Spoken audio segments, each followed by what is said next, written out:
Fallen Great Men. We have seen many great men rise in history, some who created empires and shaped the world for generations to come. But unfortunately, we've also seen them fall.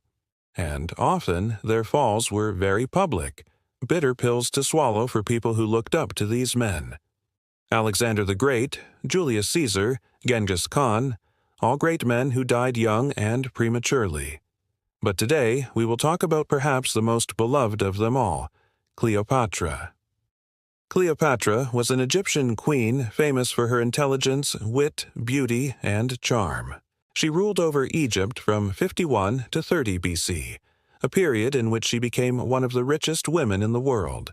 She enjoyed a life of luxury, power, and pleasure, but it was not easy.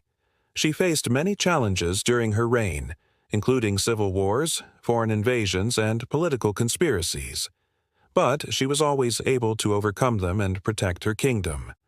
However, at the age of 39, her life came to a tragic end when she committed suicide after her lover, Roman general Mark Antony, was defeated by Octavian, who would later become the first emperor of Rome. But what caused her downfall? Was it Octavian's betrayal, or was there something more to it? What led to the end of Cleopatra, the last pharaoh of Egypt? To answer this question, we need to go back to the beginning of her story and see how she became the most powerful woman in the ancient world. Cleopatra was born in 69 BC in the city of Alexandria, which was then the capital of the Ptolemaic Kingdom of Egypt. Her father was Ptolemy XII, the last pharaoh of the dynasty founded by Alexander the Great as General Ptolemy the Insoter after Alexander's death in 323 BC. Her mother was Cleopatra Tryphena, who was also the sister of Cleopatra Sycox, the wife of Ptolemy XII, and the sister of Cleopatra Selene, the wife of Ptolemy XIII. Yes, you heard me right. These were not just names, but actual royal relatives of Cleopatra. When Cleopatra was born, her father Ptolemy XII had two sons with Cleopatra V, Ptolemy XIV and Ptolemy XV. So Cleopatra was not the heir to the throne according to the tradition of primogeniture. However, she was very intelligent and ambitious. She learned many languages, including Egyptian, Greek, and Latin, and studied philosophy and science. She also had a charming personality, and knew how to use it to her advantage. One day, when Cleopatra was 14 years old, her father, Ptolemy XII, summoned her and his other children to his court. He told them that he wanted to marry Cleopatra and make her his co-regent.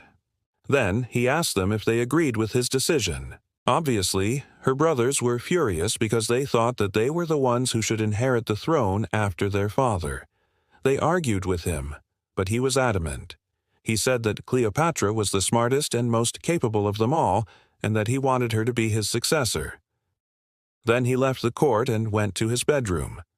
According to Plutarch, one of Cleopatra's admirers, her brothers waited until their father was asleep and sneaked into his bedroom. They killed him and took the throne for themselves. Cleopatra was furious and heartbroken when she heard the news. She fled to Syria and stayed there for 4 years plotting revenge with her lover, the Roman general Pompey. When she was 18 years old, she returned to Alexandria with Pompey and deposed her brothers, becoming the sole ruler of Egypt. Now that you know how Cleopatra got her throne, you may think that she was destined to rule forever. After all, she was the most powerful woman in the ancient world, wasn't she? Well, not exactly. You see, Cleopatra made many enemies during her reign, especially among the Roman elites who resented her influence on her lover, Pompey. One of them was a young and ambitious Roman senator named Octavian, who would later become the first emperor of Rome. Octavian was a rival of Mark Antony, another Roman general who was Cleopatra's second lover.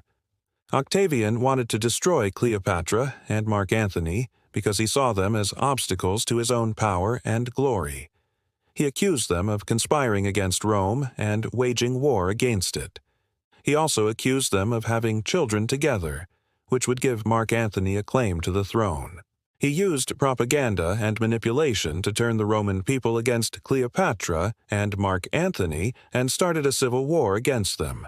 Cleopatra and Mark Antony were defeated and forced to flee to Egypt. But Octavian pursued them and laid siege to Alexandria.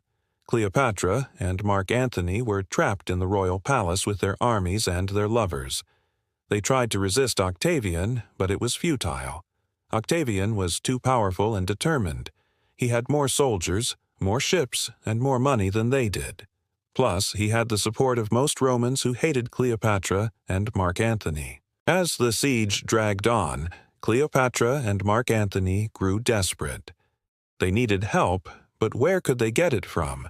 They couldn't ask for mercy from Octavian because he would never grant it to them. They couldn't escape through land because Octavian had blocked all the roads leading out of Alexandria. They couldn't flee by sea either because Octavian had a navy that controlled the Mediterranean. They were trapped. But then Cleopatra had an idea. She sent a letter to Octavian begging him for mercy and offering him a ransom. She promised him half of her treasure if he would spare her and Mark Antony's lives and let them go to Rome as prisoners. Octavian accepted the offer and sent a delegation to collect the treasure. Cleopatra gave them all the gold and silver she had in the palace, but she also tricked them. She hid some of her jewels and precious stones in her body by stuffing them in her hair, mouth, clothes, and under her nails. She also sent a message to Mark Antony telling him to do the same and meet her at a temple in Alexandria where they would exchange the gifts. When Octavian received the treasure, he was delighted. He thought he had struck a great bargain and won. But when he searched Cleopatra and Mark Antony, he found the hidden gems. He was furious and disappointed. He realized that he had been deceived and humiliated. He wanted revenge, and he wanted it quickly. He ordered his troops to attack the palace and kill anyone who resisted. Cleopatra and Mark Antony were terrified. They knew that they had made a big mistake. They should have never trusted Octavian. They should have never defied Rome. They should have never loved each other. Now they were paying the price for their actions, and they were doomed. But wait, didn't Cleopatra commit suicide? How did that happen? Well, after the attack on the palace, Cleopatra and Mark Antony tried to escape to India. But they were spotted and pursued by Octavian's soldiers. Cleopatra managed to hide in a tomb near the coast, but Mark Antony was captured and brought before Octavian. Octavian offered him a chance to save himself by betraying Cleopatra.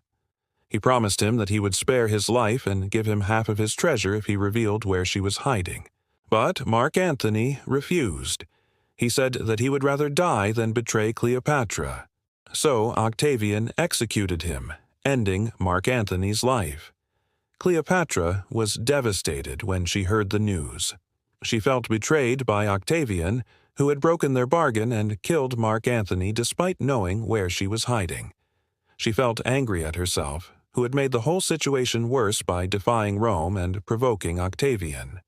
And she felt sad for her children, whom she would never see again. As the soldiers approached the tomb where she was hiding, Cleopatra decided to take her own life rather than be captured and paraded through Rome as a trophy. She wrote a note to Octavian, expressing her sorrow and defiance and explaining her reasons for killing herself. Then she prepared a vial of poison and drank it. As the poison spread through her veins, she felt a terrible pain and a burning sensation. She convulsed and gasped for air, but soon she fell into a deep sleep from which she never woke up. When the soldiers found her in the tomb, they were amazed and confused. They had expected to find a fierce and defiant Cleopatra, but instead they found a dead and peaceful Cleopatra. They reported their findings to Octavian, who was curious and intrigued. He visited the tomb and examined Cleopatra's body. He was impressed by her courage and determination, but he was also annoyed by her defiance. He wanted to punish her even in death, so he ordered her body to be embalmed and displayed in the streets of Rome as a warning to other would-be rebels. And that is how Cleopatra, the last pharaoh of Egypt, died. A tragic and ironic end for a woman who had lived such a dramatic and legendary life. A life filled with love, war, intrigue, and power. A life that had captivated the imaginations of ancient Romans and modern historians alike. A life that had shaped the course of history and left an indelible mark on the world. I hope you enjoyed this video and learned something new. If you did, please hit the like button and subscribe for more videos about fallen great men. Also, check out my other content. Thanks for watching and see you next time.